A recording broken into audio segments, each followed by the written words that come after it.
kambe xikhongelo xa munhu lo lulama xi tsakisa Xikwembu. Xikhongelo xa munhu lo lulama xa titsongahata xi na ku rivalela, xi lava leswinene eka vanhu van'wana.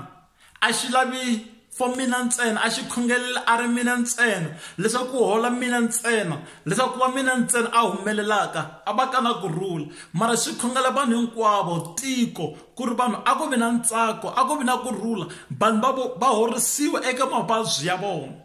Eku xikhongelo xa munhu lo lulama i rhanga a meka sure ku ri wa rivalela, a nga na timholovo, a nga vi a ri karhi a nga vi a kwatile, a nga endli xikhongelo xo hlundzuka xa ku vona vanhu va ri karhi va twa ku va vaviseka. Mara i khongela ku hlayiseka, ku humelela ntsako, ku nga ri ndyangwini wa yena ntsena kambe mindyangu ya vanhu hinkwavo. Xikwembu xi mi katekisi hinkwenu kwalaho.